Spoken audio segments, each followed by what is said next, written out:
Alright, so here we go, loading into Galbaraz, which will be the map. And also make you a bit smaller maybe. I'll put you down here. There we go. But yeah, Galbaraz, we got the Vampire Coast being led by Protocol Wired, taking on Greyest Wolf and his Empire. So should be a good one. I find this to be a relatively even match. And let's throw up an intro card as we load into the battle. Throw everything else in slow motion. And hopefully we can get that buzzing to stop a bit. Or just increase it dramatically. Okay. What can I do?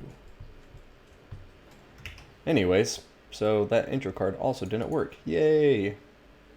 There, now it worked. So here we go, starting over for the YouTube cast. Got Protocol Wired in the Vampire Coast versus Greyest Wolf and the Empire. So this is round one, and we're going to start as we always do by going through the players' armies. So since we have it in slow motion here, it looks like we're going to have a front line that will consist of 5 zombies, one of which will be the Tide of Scold. The ROR zombies, I definitely think they're worth the cost if you can bring them. Behind them, we're going to have zombie pirate deckhand mobs with polearms, and 2 units of depth guard for that elite infantry. We're going to have 2 units of bombers, as well as some zombie pirate gunnery mob with handguns by the looks of it, one of them being the Black Spot. Now we have some rotting Prometheans down here, the Lamprey's Revenge. They have regeneration as the Regiment of Renown. Got Count Noctilus up on top of his Necrofex Colossus, ready to shoot down some enemies with that cannon. And then we do have some Sirens way back here in the rear. Not sure if they were forgotten in deployment or if that's like intentional rear guard. But we can throw into full motion now, and we're going to take a look at the Empire. So Empire's going to have Empire Knights, 1 on the right flank. And we're going to have 4 swordsmen in the center. Sigmar's Sons acting as the anchor since they're unbreakable. We got 2 units of Spearmen, Silver Bullet handgunners, and 2 units of Huntsmen. So nice stock contingent for the range power in this army, and they should be able to do some good work against the Vampire Coast. In the rear we have Knights of the Blazing Sun, and we're going to have a Hammer of the Witches Great Cannon here, the Regiment of Renown cannon that does magical damage. Got a Jade Wizard with Regrowth, Earth Blood, and Life Bloom. And then we have Karl Franz in the air, and Karl Franz will have everything on him. Galmaraz, the Reikland Runefang, you name it. That zombie pirate deckhand mob summon went down on top of the Silver Bullets. They haven't taken too much damage yet, and we'll see if the Knights of the Blazing Sun want to get in on top of them and, you know, help keep them safe. But it looks like those Knights of the Blazing Sun are just going to pull completely through and dive down onto the Lamprey's Revenge. Now, most Vampire Coast units like Luther Harkin and like Deathstreak Terrorgeist, for instance, have the Hunger, which does not cause a weakness to fire. However, the Crab here, the Lamprey's Revenge, has replenishment, which means it does have a weakness to fire. So the Knights of the Blazing Sun actually working out as an okay pick there to go in and dish out some good damage bonus on top of those Crabs. Meanwhile, over here, we see Karl Franz in a fight with Count Noctilus, and I have to say, Count Noctilus is in so much trouble. Karl Franz is one of the best duelist lords in the game, and if he's 1v1ing you, there's very few lords who can go toe-to-toe. Count Noctilus on foot, maybe, but on that Necrofex, Karl Franz is going to have him for dinner. Meanwhile, the Lamprey's Revenge are still hanging there by a thread, but, you know, they are crumbling at the moment. But the rest of the Empire line seems like it's holding strong, and, you know, the Empire looks pretty strong to me at this stage in the battle. I mean, Count Noctilus is very low on health. For heaven's sakes, even the Life Wizard is on top of him, and now Karl Franz is coming in for another charge.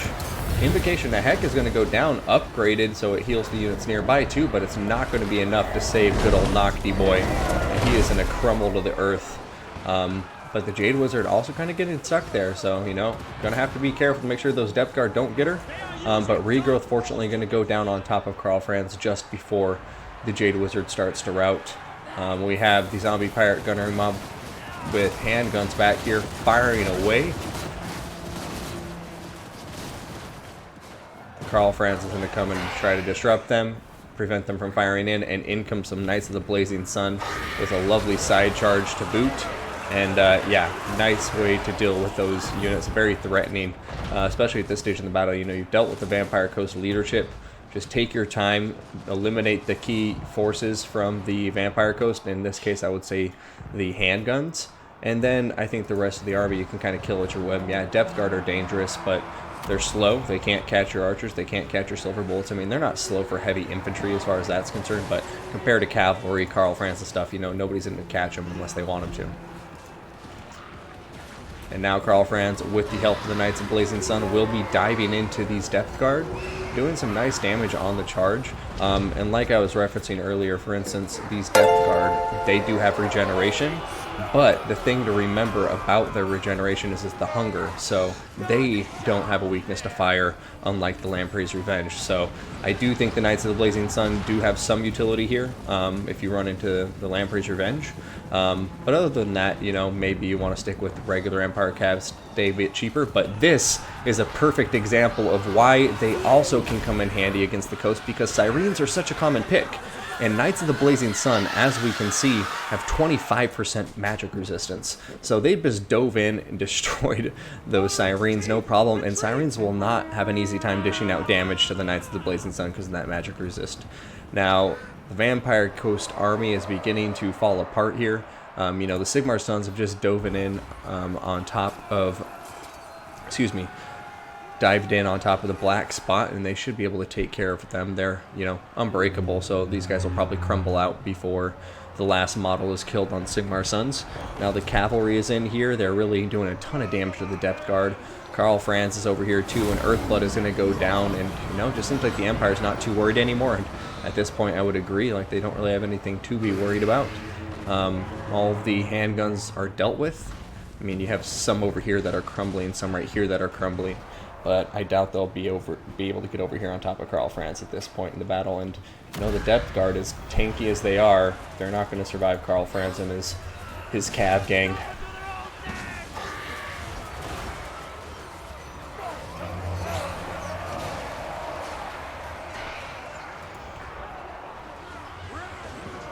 All right, so I'm going to go ahead and fast forward this because we have like 9 battles to watch tonight, guys. But you get the idea. The Empire played very, very well there, and as you can see, he's just sending in 1 unit of infantry at a time and then cycle charging in and out and shooting the Depth Guard the entire time. Nice around there, so well played to Protocol Wired here in this first battle.